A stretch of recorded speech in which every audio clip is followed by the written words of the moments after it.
What is good, everybody? Welcome back to another freaking episode, man. It's been so freaking long since I did an episode, and I want to apologize so sincerely to everybody. I kind of took a hiatus and had a lot of fun towards the end of the summer, and kind of just forgot to make another video, I guess you could put it that way.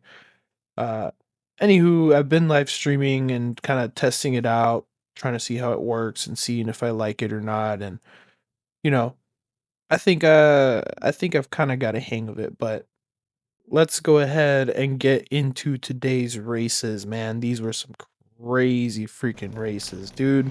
Got cold The tires all first around. The one track temp starting is off in 70 the degrees. Air Toyota temp is GR, 66. and right now, you know, got about 5 seconds left until the race starts, and then we just have to wait a couple more seconds until the pace car starts moving, and then once it starts moving, pace lap will be underway, yada yada yada. Here we are. Rolling start here. Follow car 10 in the And right lane. finally, the pace car starts moving, and so do we.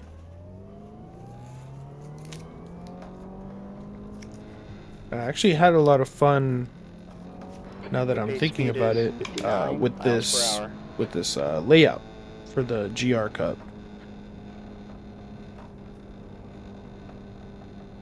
And we're going to go ahead and skip the pace lap here to the end of the pace lap. Now pay real good attention to the virtual mirror coming up right here. I'm going to zoom in so you guys can see this better. Something happens between the number 3 and the number 2 car, which is the second place and the fourth place car. Not exactly sure what happens, but they end up colliding together and they both get murdered. Green flag. Go, go, go. They end up in the wall and, out of the race. Bye, guys.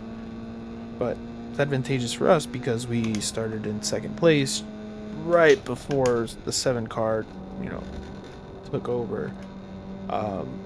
Coming up into turn 2 and 3, poor unfortunate soul, Mr. Bobby Burns. I don't know exactly what happened to him there, but he lost all his speed. Maybe he hit the brakes, I'm not exactly sure. But again, Got a track that works out for me because I just gained a position free. I mean, it's not like Bobby lost so many positions. He only lost one. He went from third to fourth, but it's all good. It's no worries.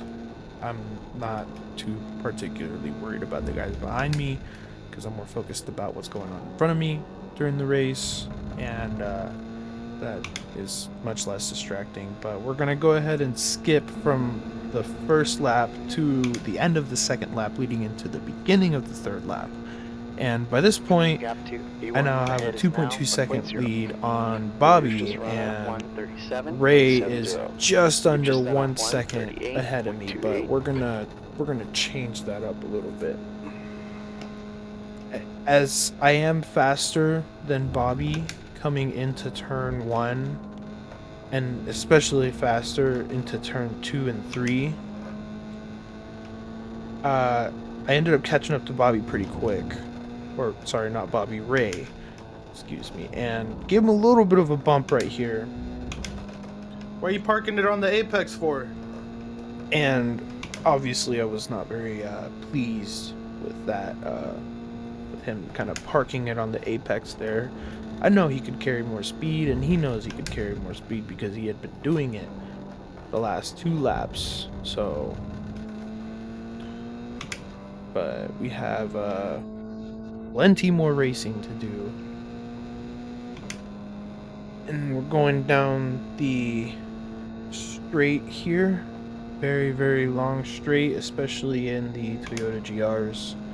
They're not the fastest cars in iRacing, but look at this beautiful example of an overtake right here. Clear right.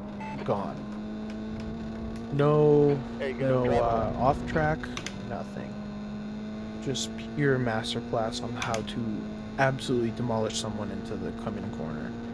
And even got us a 1.1 second gap 10 already, minutes left. Great which is stuff. incredible. Keep it coming. You're showing the way. Set my fastest lap, which is It's a new quickest lap for us. because of the 1:36.26. bump, I believe, during lap 3. It didn't count and invalidated the lap. But whatever, I wasn't really looking for fastest lap at this point in Gave us time cut during the warning race. there. I was more focused on escaping the rest of the field behind me and trying not to, you know, allow them to catch back up. So I guess I was kind of trying to set a fastest lap, but we're gonna go ahead and skip all the way to the end of the race. Beginning of the last lap. Was a 1:37.01. And by this point, I have a 6.6 second gap on second place. And I'm not exactly sure what happened to Ray, but he ended up falling back, and I didn't have the cleanest entry there into turn 3, but I'm not exactly worried about it because I had a very clean race up until that, you know, off track right there.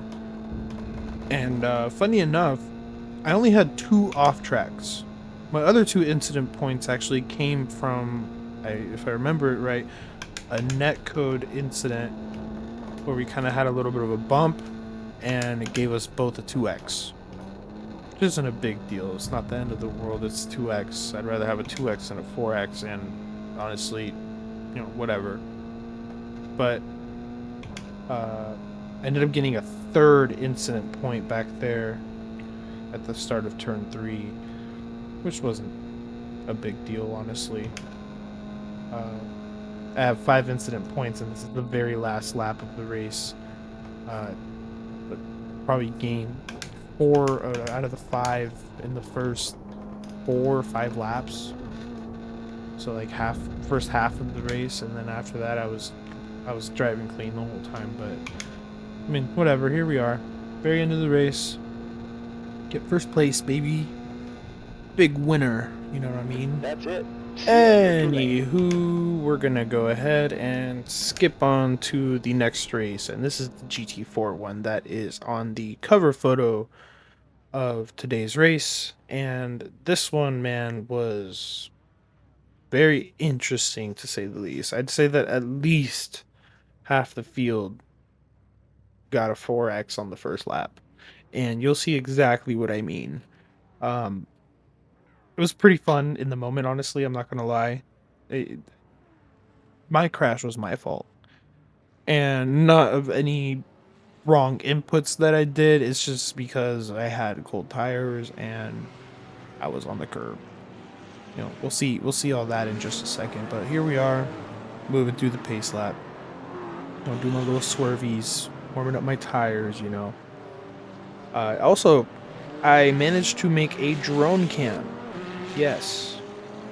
Would you believe that? I made a drone cam. It's not the best drone cam. You know, don't hype me up. You know, I'm not making professional looking cameras out here, but it's a drone cam. And it does the job pretty well, I'd say. It looks relatively drone-ish. When you do the group, it kind of switches from car to car, and it kind of loses that smooth, like, following the group kind of look that it has right now, and it has a more jumpy, shaky look, kind of. So I stuck to the car setting relative to, you know, what it's aiming at. So it's aiming at the car instead of the group and jumping from car to car and camera moving around and whatever. But look at this McLaren right here. This orange, yellow, and green McLaren. I think that's orange. That might be red. Anyways, that McLaren right there was, you know, hitting his brakes, you know, warming up his brakes and stuff, which is fine. I think he was just dragging them out a little too long. But right here, I don't know what happened. I think he just turned a little too hard while he was doing his little swervies and ended up going into the side of the 25. Didn't affect the 25 at all, but right here, you just as the clip switches, you can hear him just pulling up, and just about here, and you see him finally catch back up. But here we are, restart, starting in 3rd place. And I actually ended up starting in second place because the guy kind of had a bad start due to being on the inside and not being able to get out wide and push the power out. But this is what I was talking about. You are about to see my knucklehead moment of the day. Boom, boom, boom. And then all of a sudden, chaos just freaking ensues, man. Watch the absolute gaggle of cars here. Holy shit. Let's go to the replay camera, you guys, and take a look at this, okay? Let's check it out. So you can see me, you can see the other McLaren right there. He gets side by side with me, and just right there on the outside, I lose the back end. End up swerving into him. I apologized immediately. I felt really shit. I didn't mean to knock him and me out of, potentially getting first, second place, whatever. But holy crap, man. You see all these freaking cars, and look at everybody trying to rejoin the field with all these guys trying to cross over, man. But anyways, we're making our way down, I think called the Mulsanne Strait. Yeah, the Mulsanne Strait here at Cirque du Sarthe.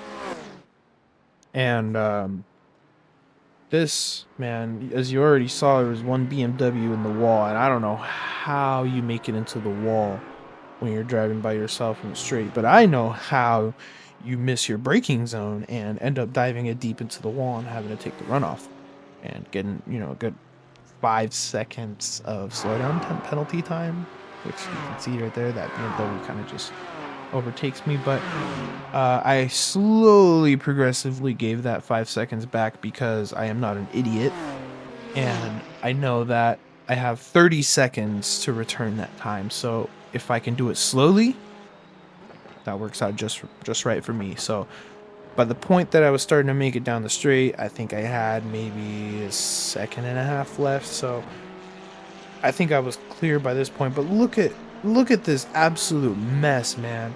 3 freaking cars in one corner. Like, what is going on? This was such a crazy race, but I will say some of these cars, man, had some real cool looking liveries. Trading paints does, those guys on there, those guys do some real good freaking work, man. But I will say, even with a damaged front end and a damaged side, man, I was still tearing up those streets, dude. France was not ready for me. Because look at this, dude. I don't remember what place I was in by this point. Obviously, as you can see, I don't have a HUD because I forgot to record the race while I was racing it live. Because by the time I remembered, I was already on the tail end of the pace lap. So I didn't really feel like pulling up OBS Studio and covering half my screen right as the right as the race freaking starts. But let's watch this right here, because this Mustang kind of slows me down a little through that corner, but I somehow still ended up having a better exit than that Mustang. I ended up getting side by side as we go through. Gosh, I can't remember the name of these turns, man. I can't remember the name of the turns, but look at this beautiful mess, man. Look at this. Going through these turns. These are probably some of my favorite sections. And I think these are the Porsche curves. No, these are not the Porsche curves. Porsche curves are coming up. These are the Porsche curves. This is probably one of my favorite sections in all of the 24-hour Le Mans layout. Mostly because it's so technical, and I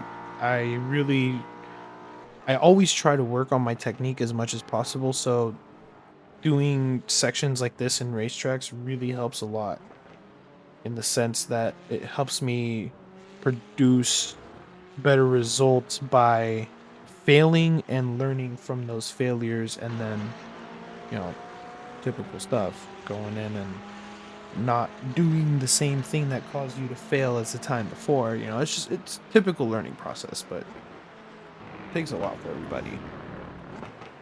I don't know for everybody, but it does for me. Um, anyways, can't remember what lap we were on. Let me check real quick.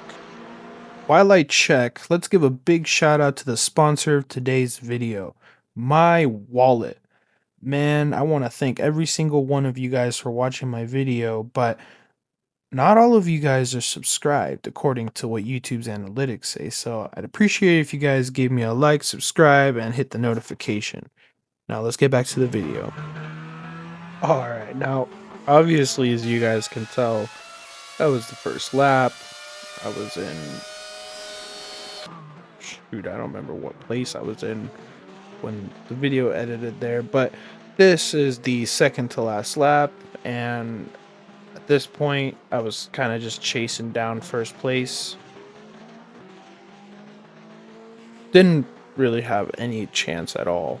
You know, he was so far ahead. I was really more just hoping that he would crash or something, you know, and we had, besides, you know, the last bit of this lap, we had one whole lap left around Cirque de la Sarthe, so anything could happen, you know, absolutely freaking anything could happen, but, you know, it was just a matter of waiting and seeing, playing patient, staying consistent. As long as he stayed consistent, he wins. You know, if I stay consistent and he doesn't, I win. Simple as that. You know, mathematics aren't too hard, and I'm not good at math, so you know, don't count on me to do nothing like that. Now, I wasn't too particularly proud of this lap because I could have honestly gone a little faster through these sections here. I kept kind of going a little wide of the apex where I should have taken more, carried a little more speed, like through there, and I mean through here I always take it a little extra wide so I can come in a little on the grass, big pause, and then swing it in, and hopefully not go wide through there because, you know, penalty zone. Through here you can go a little more wide, it's not a big deal. But coming into this first set of chicanes before the start finish, I think I braked a little too early. I still need to learn my braking zones through there in the GT4s. But we're gonna go ahead and skip to the end of the white flag lap, so the very last lap. And by this point, you know, obviously I did not catch first place. He did not crash. I did not get what I wanted, but it's still a good outcome. I'll take second place, you know. More than happy taking second place anytime. But that marks another great video. I appreciate you guys so much for watching. Don't forget to like, subscribe, and comment, and hit that notification bell to keep updated with all my videos that I will slowly but progressively push out. Thank you guys for watching. Have a good night.